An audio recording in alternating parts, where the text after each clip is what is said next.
Hey there, and welcome to the Thinking Fellows podcast.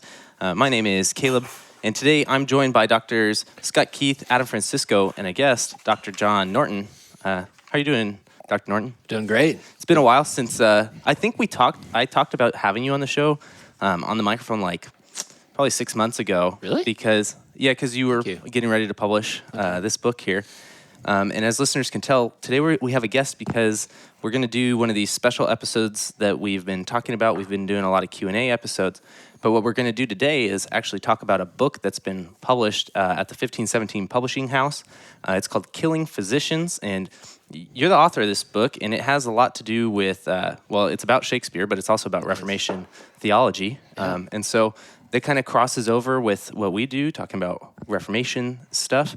And we've never talked about Shakespeare on the show, so I think it's a new item for listeners to get on something kind of interesting, an interesting cross for the show today. As always, you can download the show on your computer via our website, thinkingfellows.com. You can listen to it live there. You can listen to it on your favorite podcasting apps. I typically, since the iTunes podcasting app has really taken a dive for the worst since the latest update, I would suggest something. Is that even possible? Yeah, it's pretty bad now, which is sad because I think like 80% of our listeners get it through the iTunes podcasting app. You know, the funny thing is, as much as I would say I hate it, it's the only one I can figure out like how to get on my phone, because I think it comes. Yeah, it's standard, which is why most loaded people on my use it. phone probably. Yep. So it's the one I use, but I really don't like it. Yeah, it's really not good. So there's a couple alternatives that I like to support. One's called Overcast. You've probably heard me say that a bunch of times on the show, and it's got a lot of good features. Like you can multiply the speed that the podcast is going. So if you're out of time, you can listen to it. I think all the way up at an insane like 3 times speed, which I don't know how you would. It's a Chipmunks, isn't it? Yeah, that's Chipmunks right. version. Yeah. So you wouldn't know what's going on, but you can do those types of things. They have a car mixing feature where you hit this button and it helps you overcome the noise of the road while you're listening to it. It tries to lift the bass levels. What if you have a really nice car that's really quiet? Well, then you don't need that probably. Yeah, if you're driving a Tesla out there, you're probably okay. But it's good in like Adam's Jeep. Correct, or my Subaru, where they skimp out on the insulation. Yeah. Okay. So, but that's so those are available out there. There's a podcasting platform that's been supporting the Thinking Fellows lately, which is called Radio Public. You might check them out. They're on the phone and their web browsing supported. And then for Android, I've heard that the best option is called Podcast Addict. So if you have an Android device, you might check the show out there. All right, that's enough of just introductory matter. I think we can hop into the actual meat of the show. And so the title of your book is Killing Physicians, Shakespeare and Blind Heroes. Can we allow Dr. Norton to tell us a little bit about himself, perhaps? Yes, that's and actually... maybe our listeners would like to know who he is, too. Yeah, that's probably good. I said you were a professor at Concordia, but yes. You're more than that. So, well, thank you. Thank you for having me. This is Thank you for saying you're more than a professor. Yeah. This is an honor to be here, and it's a great show. I've heard some great stuff come out of this podcast, and appreciate you guys and the hard work you're putting in. It's fun to be here in San Clemente, too. What a beautiful spot. This home is gorgeous, and this space is fantastic. So, yeah, I'm John Norton. Been at Concordia about 15 years now. I teach English there. I'm the English chair, writing chair, language chair. It's a lot of chairs. Part-time, I like to boss Adam Francisco around if I can. Look for ways to do that. Good luck with that. Remember that time? I've been married about 20 years now. I have 3 children, 16-year-old, 14-year-old, and a 5-year-old. And they keep me busy when I'm not at school. But, Concordia's been a great place to work the last 15 years or so. Enjoy the student interaction, good colleagues. And this book has been an exciting new development over the last couple of years as I've taken it to print in this way. And it's been cool. And special thanks to you, Caleb, for kind of opening the door with 1517 for me, actually. Yeah, it was pretty cool. For listeners, I think the other reason you've been mentioned on the show before is during the end of my junior year and my senior year, I was your TA, which was great because you actually helped me move from one of the other jobs I was doing on campus that I didn't want to do anymore to doing that, which was great. And I got to actually get some more kind of like classroom experience sitting in on your lectures and things like that. You were great. You were great. The only problem with having you there now is I feel this big void now that I've... oh, bro. It's Is that too affectionate language? Don't inflate his ego anymore. No, yeah. Adam and I know his head barely fits through the door as it is. It's so good. Oh man, that's funny. No, Caleb was really good. I'm gonna just go for it. I don't mind bolstering your ego a little bit, brother. Caleb was a fantastic student for me, and then I asked him to come and do some help in the English department for me, and did a great job. Proctoring exams, helping with writing workshops, even gave a couple lectures that I set up for you, and led some discussions and did some good stuff. So, talented young man. So our listeners have probably sick of hearing me talk about that class that I taught at Concordia, the freshman intro class and the honors, where the students did the project. That's right. Where they had to go do something, build something, make something. Shop classes, soul craft. Yeah. Dr. Norton taught that class with me. We each had a section of the class. So, in the honors, whatever it was. Honors section, yeah. It was honor students. Yeah, great. You know what's cool about that? One of the students I had in that class took that whole shop class to heart, learned how to cut hair. Oh, that's cool. One of the young men, and has clients every week now. And just last week, I got a haircut from him, so it was kind of full circle. Oh, that is cool. That's really You can tell how good I look. Yeah, that's great. A credit to. That's what. You are the poster child for Concordia's advertisements, right? This young scholar Adam took it to heart, so now he's got a little business on campus. Oh, that's awesome. Yeah, it's kind of cool. Yeah, that's really great. And then you and Dr. Francisco teach core together. Sometimes you guys have pairings, right? That's how I had both of you. So for the way the core works at Concordia, there's a history and a literature class paired together. And then I had Dr. Francisco for history, and then you for lit for 2 semesters. So that was actually Really? I didn't know you had me. Oh my Lord! That was a while ago. That's a juxtaposition. The deflating. Dr. Norton, you're the best student I've ever had. Adam, wait a minute, you were in my class? That's just an issue with my memory. Yeah. Didn't make as much of an impression on Adam. Apparently not. He was checked out. So I just see him all the time, so I don't. Yeah, that's all blur. Yeah, it's all blur. But yeah, so after I was done, we met at the beginning or the end of class one day, and you were talking about publishing this book with a other publishing house, and I said, not to be mentioned. Yeah, and I said, no, you should publish that with us, and here we are. And this book came out in January as part of our catalog. So I think it was probably the first or second book in January of our 2018 catalog. And you're using it to teach a class and things like that too. Yep. But I was reading the intro here, and what struck me is that this book seems to be where you take the cross between Reformation theology and Shakespeare is kind of human anthropology and how Shakespeare explores that. And so I think we could maybe talk about that and see how that develops through the rest of your book. I don't know, am I striking the right kind of... Anthropology is an interesting way to put that. I've always thought there's more of a theological approach or a theological understanding of what a man is. And that's what really kind of caught me early on with Shakespeare's plays is the way he deals with the nature of man. And it was Hamlet was the first play that I saw this in. And it was this fascinating angst in Hamlet that he had to make his mother understand the situation. And the situation there in Denmark at the time, right, was that he wanted her to see that she was in the wrong. That she had, unbeknownst to her, and she kind of blinded A.C. Crispin calls Gertrude a sheep in the sun, that just kind of blind and kind of wandering around. But he wants to make her understand that she has married the murderer of her husband, and she has no idea. So she's blind to herself. And so Hamlet's kind of insistence that she understand what she is and who she is really kind of caught my eye as someone who has read quite a bit of Reformation writing and theology and so forth. This idea of the mirror as the second most important rule of law, or the important rule. Is it the second most important? Or second use of the law, or the primary use of the law, right. the mirror. Just see your sin. Yeah, absolutely. See your sin. And so this idea caught my eye because he uses a mirror. He says, I want to hold this mirror up to you. I want to show you the black and granite spots of your soul. I want to show you what a sinner you are, how broken you are, how desperate you are, how in error and sinful you are. And that just caught me as an interesting kind of shift in Shakespeare and in thought away from kind of this Catholic view of self as being very capable of saving oneself. And so anyway, that to me is a theological kind of turn, I suppose, that you see in Shakespeare that you don't see as much in other Renaissance writing or writing before this.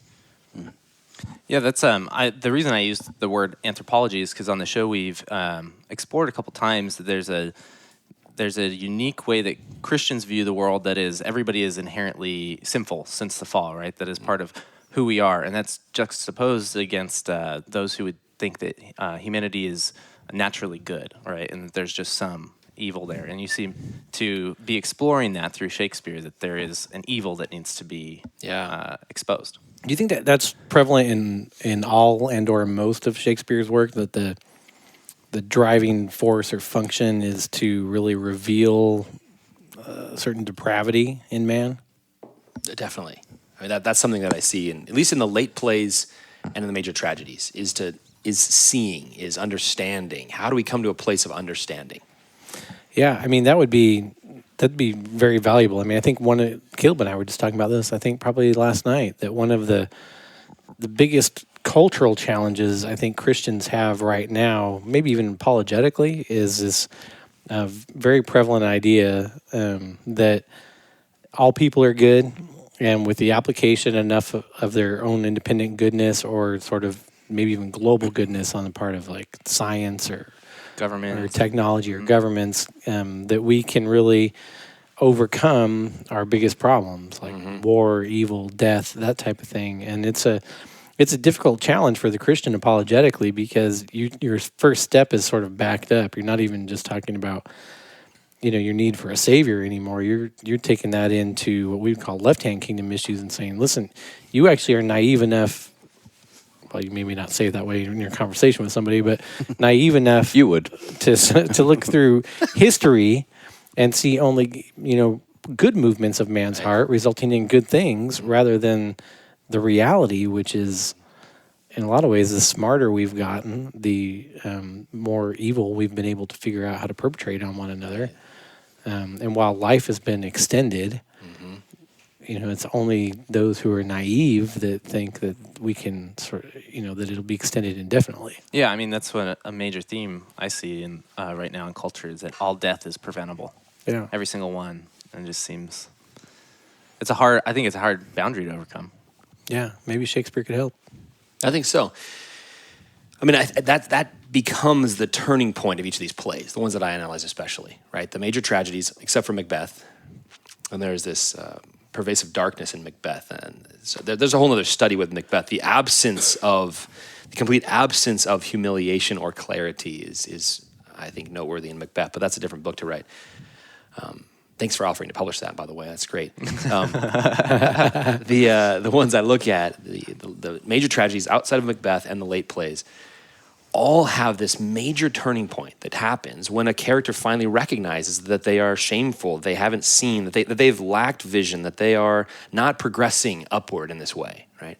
That their life has not been this long road of getting better and better and better, but rather their probably life, the opposite. perhaps just the opposite for many of them. Yeah, for many of them, that their life has actually been spiraling downward and they have no idea. And so that to me is one of the most exciting things about what Shakespeare is seeming to accomplish, among many other things, right? That's why Shakespeare is so great, is he accomplishes so much in these plays. But one of the major things is this picture of man as one who can only see once he sees himself, right?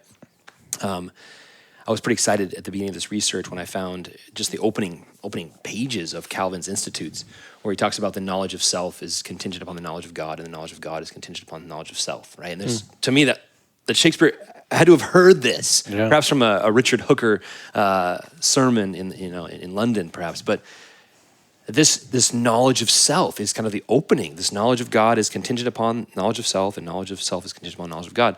That this understanding of self, clear understanding, opens up the doors for these characters. Now, some of them succeed after having this open eye.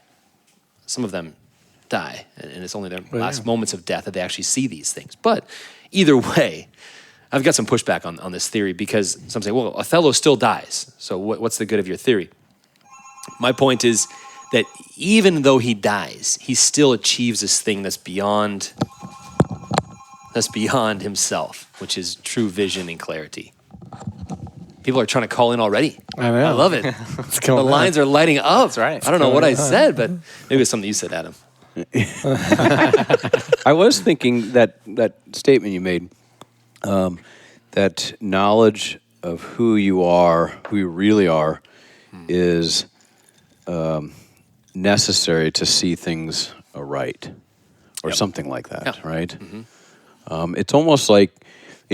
It's almost like you're saying, and I mean this won't come as a surprise, but once you finally own up to the world of facts and like how things really are, and stop living in the world of abstraction and dreams and fairy tales and unicorns and all the rest of, that's when once you come to terms with just how, maybe not how rotten you are, but just what your life consists of and how what your shortcomings are, your habits and so on, and you kind of own that. Mm-hmm.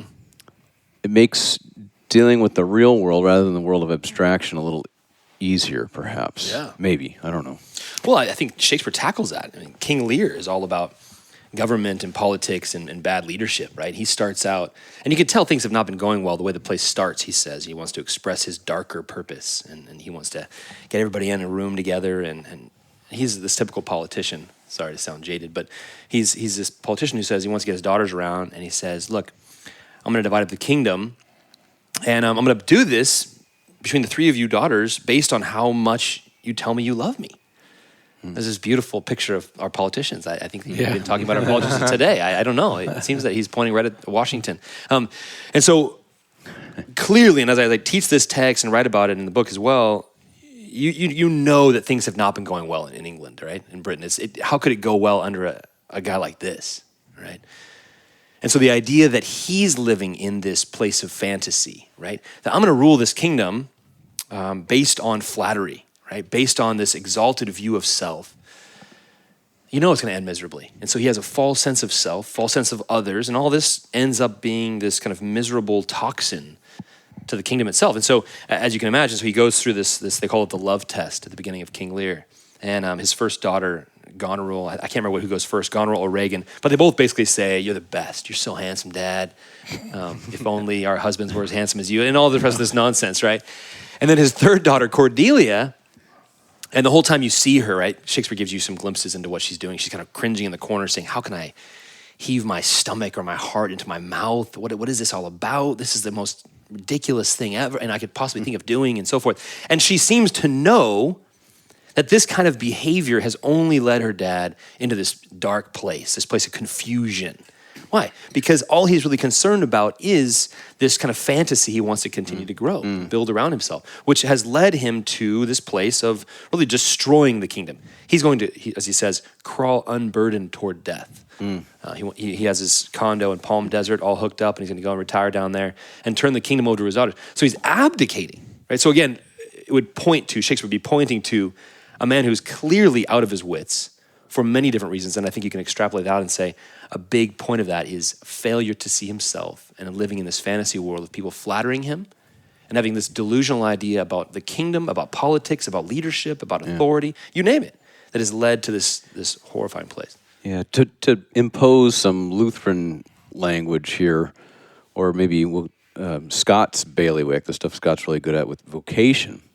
You know, King Lear, he's shirked from his basic obligations and preferred a life of abstraction and fairy tales, and it all falls apart. And, you know, this is not a theological point, but you think about it at your home. You have obligations, depending on if you're married and you have children, you got all these obligations. If you shirk from those obligations, eventually, it might not happen the first time, but eventually things will unravel, spiral out of control. Yes.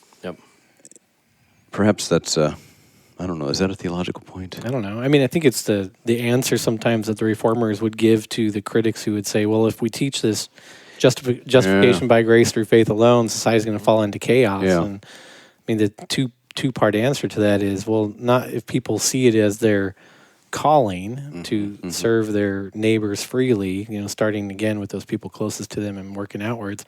And also, the application of salvation by grace through faith to the individual sinner does not obfuscate, their duties in this world, nor does it obfuscate the fact that they will be punished civilly for. And sometimes, those punishments are intentional on the part of authorities, and sometimes they're just natural consequences. I say this all the time when I'm doing Be Dad with children, that the application of grace to your children does not change the fact that they will face consequences in this world for bad behavior. The law is still the law, right? And sometimes those consequences will come at the hand of an authority, myself, my wife, a teacher, a policeman, something like that. And sometimes they're just natural. Like your world, when you ignore all of your duties in this life, your world falls apart. Your wife leaves, your dog dies because you haven't fed it, whatever. It's like as they say, country music song played backwards. So yeah, I guess that's part of that. I love to hear, because I'm not a big Shakespeare. What I know of Shakespeare is I've been to Stratford upon Avon twice. Nice. And walked through his house. So that's nice little walk, huh? That's the extent of my knowledge here. But I love hearing that this struggle that we struggle with today as Christians was has always very much been a reality. There's nothing new under the sun here, and that it's been addressed in multiple ways and through multiple arenas, and that literature is one of them. So, just to dovetail in what you're saying there in terms of vocation, Shakespeare loves to talk about authority in his plays, and authority that must be respected, authority that is part of vocation. And even if you look at the Henriad, the second tetralogy that Shakespeare writes, is the one that ends with Henry V, the famous St. Crispin's Day speech, right? That's Henry V. Hal, he's known as in Henry IV. But his father, Henry IV, is in angst for the first two plays of that tetralogy. He is in angst because he has deposed the former king. He has stepped out of his vocational role to take another man's role. Yeah. And he suffers under that. And he suffers under the torture kind of in his mind, the torture kind of in his conscience, that did he do the right thing? And can we reject or subvert or overtake someone else's vocation in that way? Can you step out of that without facing some serious consequences? There's that play, and there's several others that deal with this. I would say even Macbeth, you could talk about that with, as he takes the crown away from King Duncan in Macbeth, right? Macbeth starts in a fascinating way with Macbeth on the heath after some serious military victories. He's strung up some bodies and cut off some heads and done some fantastic things out on the heath there in the Civil War. And he comes back to his kind of headquarters, and he sees these three weird sisters, he calls them, and they're dancing around a fire of some sort to cauldron. There's like children's fingers and some other kind of grotesque things in there. And they say to him, right, among other things, they say, "You're going to be the king." And he gets all pumped up, right? And he believes it, face value. He doesn't, again, idea of authority and vocation. He doesn't think about where he is and what his station is. All he thinks about is the next possible thing. Okay, I'm going to be king? Oh, I'm going to go after this.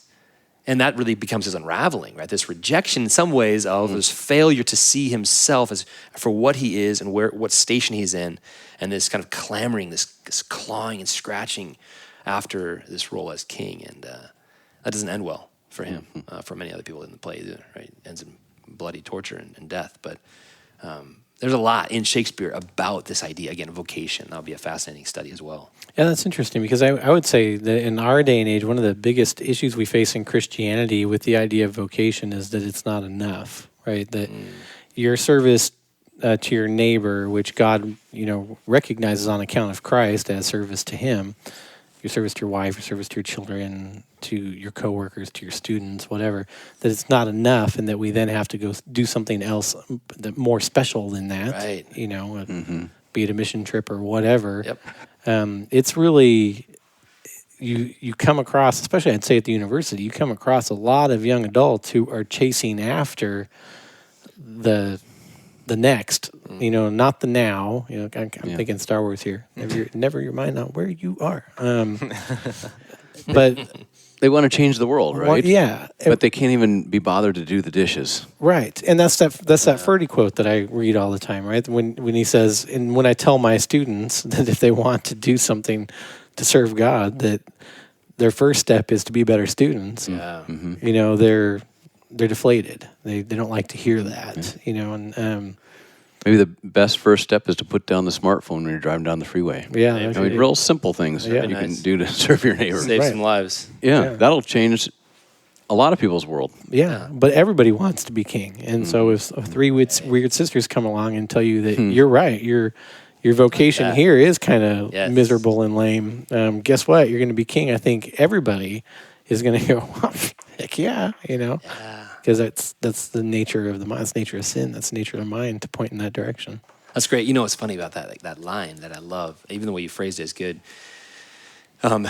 Macbeth's with his buddy Banquo, and they've been fighting together and battling and doing all kinds of great heroics together as soldiers, right? As they're filling their role and their vocation, and the king honors them for this, right?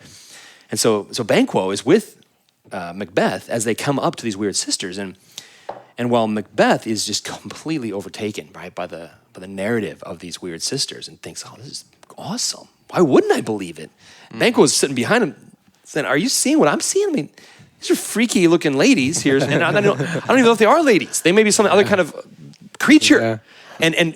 And second of all, do you know, he says, and I don't quote this directly, but he basically says, often the enemy of this world uses half-truths to pull us into these kind of dangerous ways of seeing self, which to this kind of idea, you know, we are made in the image of God. We are made for greatness, right? And that is true. But to see that and to see greatness in the way that the world sees it versus the way that God sees it is to make this grave error. Yeah. And so in some ways that Macbeth is kind of caught up in that, right? He's caught up in this, the weird sister's view of greatness is to be king. That's really all the greatness you can achieve.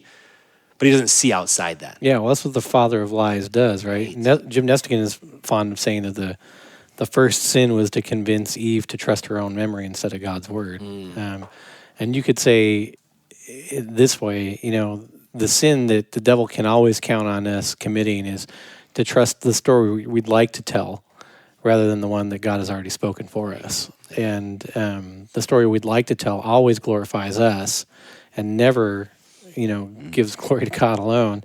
But the story that he's already told, that, you know, we're a player in by his grace and on account of Christ. Right. The story he's already told is a story of his glory and our salvation on account of Christ. And that's what the devil always does. He comes and whispers in your ear to tell your own story. Yeah. That's why I think a lot of this, we're getting very cultural on this, but a lot of this sort of, and, you know, sometimes I never name the university by name here, but at the university you even see, you know, advertising to future students that'll say things like "tell your own story" and things like that, and I think it's done. Find your voice. Yeah, it's done harmlessly in a sense, right? Yes. You know, and I don't blame the copywriters who are just using vernacular language to try to get people to pay $40,000 a year for a degree, but. It's thoughtless in the sense that, you know, that's dangerous stuff. You know, when I think that I'm the dictator of my own tale, you know, that's a dangerous mentality, not just theologically, but for their own future. That's just not real. Yeah. Just not real. And no, it's not. Sometimes you need the guy sitting behind you going, are you seeing what I'm seeing here? Exactly. You know, that are you guys familiar with T.S. Eliot's Tradition and the Individual Talent? Probably one of the best essays I've ever read. Probably Adam is, but Do you know that one? Nope. Oh, man. I'm a heathen on these things. No, but he starts it out, along a similar line, though. He starts it out talking about what it is to be great, what it is to be, what it is to be great. And he says, people think to be great is to be different. And you talk about finding your own voice, because that will be so individual, right, your voice. And then you'll be great. Once you find out what your little heartbeat will say. T.S. Eliot comes against that. And he says, you know what it is to be great? And I think this is where you're going with this idea. At the university proper, right? At the university that we dream of seeing and supporting, at that university, you become connected to the great voices, the great Of the past. Ancient voices of the past. Yeah. And that's T.S. Eliot's point. He says to be truly a great poet is not to be different or unique or to find your little niche because of your little heartbeat and the way that works, but rather is to find and to connect yourself to these great voices of antiquity, which I think is phenomenal. And he says the greatest poets are the ones who do that the best, who find that connection in this voice of antiquity and so forth, and the voices of antiquity, right? Who are connected to this great stream, as opposed to having your own little tributary you call your own name. Right? Yeah. There's a French political philosopher. I know we got to take a break here in a second. Well, who wrote, actually, since we're doing the book, we'll just roll in with this. I'll talk about the book at the store. So, yeah. Well, the French political philosopher wrote, "There's never so dangerous a people who have no history. Ooh. You know, who see themselves dislodged or disconnected from the past. Yeah. Because they're untethered. You know, they can Right. they could go in a good direction, Possibly. Maybe. perhaps, but there's nothing that would keep them from perpetrating grave evils. And I think that's kind of on a think more so. like in the level of poetry with T.S. Right. Eliot. T.S. Eliot, yeah, exactly. That's not dissimilar from Lewis's idea of chronological snobbery. In that, you know, he's looking at it from the perspective of it's not that we don't have a history, but we think it's useless because we think we're so advanced now Yeah. that we only look upon and cogitate upon our own ideas now, because of course there's so much more advanced, because we're so much more advanced than the people of the past. Why would we think that there's value there, or that they were smarter than us, or any of that? And in his life, of course, that was, you know, very dangerous for him, both in his as we were speaking before, his spiritual life, how it played out, you know, to his salvation, but also in his day-to-day life, in his vocations to serve his family, to serve one another, to serve the people that were in his lives. It was very dangerous for him. It was not productive. And so what is that? That to me is the blinding nature of pride, right? And so we tell students, we cater to their, and by we, I mean some other university somewhere else, professors very unlike us here, who cater to students' desire to, feel good about themselves. Right. So we say, you got to find your voice, because your voice, man, once people start hearing your voice, you be behind a microphone with some really fancy Yeah, the world would be so much different. Man, everybody once would you be find your voice. everybody would be so happy once you start singing those songs and so forth. The problem with that, and I think we see this played out in different plays as well, but I'm thinking of The Winter's Tale. Shakespeare's one of his late plays called The Winter's Tale. There's this king who really can only see things from his perspective. And that again, that's a common idea in Shakespeare, right? This idea of blindness that is created by pride. Without this proper and reforming and sharpening humiliation, we have characters who kind of walk around blinded by their own pride. So this guy, he's certain that his wife is cheating on him. And the play starts out with he and his best friend, actually, this guy Polixenes. And his wife is 9 months pregnant. Polixenes has been in the kingdom for 9 months. It's a little bit of a Quinking? there, perhaps, right? So this becomes a big kind of coincidence in his mind, right? He kind of just blows this idea up. He's been here 9 months. She's 9 months We've pregnant. been getting sparkless water for 9 months. My wife's 9 months pregnant. And he looks at them and he sees them just talking. And somehow his mind blows up and he gets in this rage of jealousy. And all he can see is his perspective. I mean, of course, he doesn't see that he's been there for 9 months, too. Exactly. And there's so many other things, right? But he's blinded by his own perspective. He's certain of himself. And although there's people all around him saying, you are a fool. And people willing to die for this fact, right? They step in front of him. And he threatens their lives. But they continue, right? And they say, no, you are a fool. She is faithful. And so there's a man, again, convinced of his own news clippings, convinced of his own press and so forth. His pride has blinded him, and it takes this dramatic... Convinced of others' sin. But not his own. But not his own. His own, exactly. Mm-hmm. And again, it's just these pictures, again, in these plays where you have these characters who get caught up in this pride, in this false view of self. And sadly, I do think in our culture, we are playing upon that with students at times. We are playing upon that with each other. Our culture is trying to convince us of the fact that we have that special voice. It is you, the way you're seeing, your perspective. Never mind what anybody else thinks. Never mind what anybody else has ever read or written. Your perspective. You run with that because you never know, that could be great. as opposed to, no, I think you should humble yourself, connect yourself with these great voices of the ages, connect yourself with those around you who may see things more clearly, and then maybe you'll have a chance at really getting something to the truth or stepping toward the truth. So, yeah. It's pretty good. It's I mean, this episode, like you said, has been kind of cultural, maybe even a little political, but that's kind of the crossover when the rubber meets the road with these concepts, especially these theological concepts, as we talk about in Lutheranism, especially the two kingdoms, how this actually plays out in two different ways for our lives and how we have to live in both kingdoms for this period of time. And so this has been a great episode. I do have a couple just questions. So why the title, Killing Physician? Well, that's a good question. Good. Could have been a good question. Yeah. 45 minutes ago. Start with the title. Yeah. Well, it fits. I mean, it fits where we're kind of going to. Killing physicians. This is the Banquo figure, as I mentioned before with Macbeth, who says, "Hey, I think you may be in error here. I think you may be sick in your way of seeing things. Would you consider seeing things a different way? Because the way you're looking at this is clearly diseased." But the actual killing physician quote comes from King Lear. There's a character named Kent who's fantastic. He's kind of cast in this plain dealer role. Kent says to Lear, "You must see better. You must see better because your daughter, this Cordelia, who is not willing to flatter you, who is not willing to butter you up like the other two, is actually the one faithful daughter." He steps into this kind of argument, right? As King Lear is banishing Cordelia, Kent is the chief king's advisor. He comes in and he says, No. You're making a huge mistake. You're going to die. This is going to cost you. These unfaithful daughters will kill you. And so he says, "Step not between the dragon and his wrath." He says that to Kent, right? And Kent says, "Let thy sword fall," basically. Let your dagger fall. "Kill thy physician," is what he says. Kill thy physician. That's what he says of himself, calling himself King Lear's physician, right? As the one who is willing to step in and say, "You have a problem." And I base this on Luther's whole kind of metaphor of the doctor, right? Who says to the patient, "You have an illness." And instead of the patient saying, "Thank you, and how do you suggest that I get well?" Right? Which would be the humble posture. Instead, what does the patient say? And in Luther's metaphor, he says, "How dare you? Yeah. You're the one that's sick. Yeah. How dare you affront me in this way? How dare you call me sick? How dare you?" And all the while, the physician is saying, "I'm just pointing out your grave illness."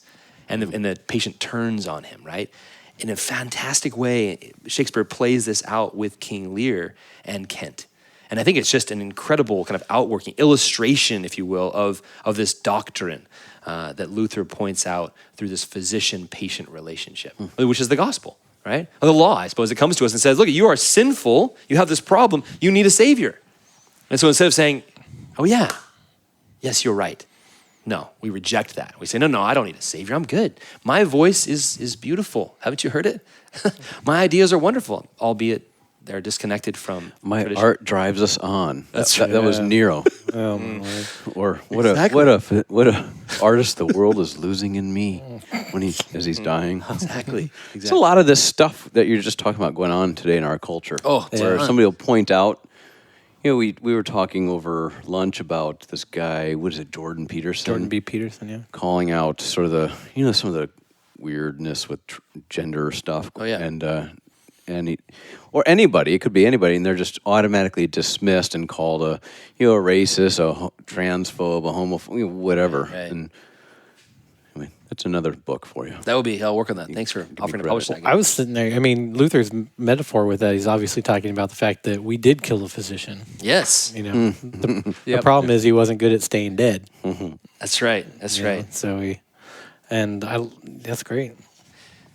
No, that's great. So listeners who want to purchase the book, who are interested in this intersection of theology and literature, which is really cool because I think most of our classical literature is informed by some sort of theological position, typically in history, maybe modern literature, not so much because we've turned to some secular atheism. But Reaction against, perhaps. Yeah. But these classic works are informed by possibly net with Shakespeare, Reformation ideas, right? So if you want to read more about how this works out, you can go to Amazon.com. I'll have a link in the show notes for Killing Physicians there, as well as shop.1517legacy.com. I will have a link to it in our own store, so you can buy it however you want. It comes in paperback, hardcover, and is a Kindle ebook if you prefer reading like that. What would you say the reading level is for this book? What's the target audience? All ages. No, I'm kidding. Buy it for everyone you know. No. I would say upper Buy high. copies for your friends. That's what I would say. Dozens upon dozens. Everyone needs at least 2 copies. I'd say upper high school and beyond. Right? Okay. Upper high school and college level. It's not graduate school level. I mean, there's some great references in here. I think this can really kind of turn you on to some deeper study. But this is, I think, in many ways, I've set it up as more of a primer. As a way to, I use this in my Shakespeare class at Concordia, and have students in the intro to Shakespeare class read this, because it's a good kind of intro to each play. Gives some historical background and some of these theological elements that are very complex in the era, right? Gives students, I like to say, a sense of kind of the air that Shakespeare was breathing, right, in London at the time. So, Do you know if we're planning to put out, I think we are, an audio version of this? I'll have to check out, but this may down the road be available as an audiobook as well. It's I think you can finish it in a weekend, right? It's about 110 pages, it looks like, which I think is most of the books we published at 1517. We try to do them so that lay level reading for these kind of subjects. And I don't know. I love this kind of thing. The presentation of Christian doctrine outside of where you would normally. Oh, I do too. I mean, this conversation grabbed me more than I thought it was going to. And the reason I asked about the audiobooks is because, as you know, I drive or fly a lot. That's true. And nice. while I could probably read a book on an airplane, driving and reading a book is problematic. Yeah, I wouldn't do that. That's great. Well, thank you for joining us on this episode. We might pleasure. have you back when you publish that second book, right? Yes. And then Or the third one. Didn't you mention the third one as well? Thank you. Yeah, you're welcome. Thank you, Adam, for funding that. Yeah. This has been a fun episode. It's the special topics have been great because right now We on the love show special topics. we've been doing one episode in each category that we have, and all of the special topics have been Q&A so far up until now in March. And I told listeners last week that this was going to be a Q&A episode, but then you ended up being free with spring break and everything, so we squeezed you in instead. So this is what we're doing for the month, and I don't know, I think this was a great start to the series we're going to do from people publishing books with 1517 as well. So does that mean you're taking away our Q&A special episode from us? We love Q&A episodes. well, okay, maybe upon request I'll add another one this month. All right. So, all right, well, thank you for joining us, and we'll catch you next time. Thank you, guys.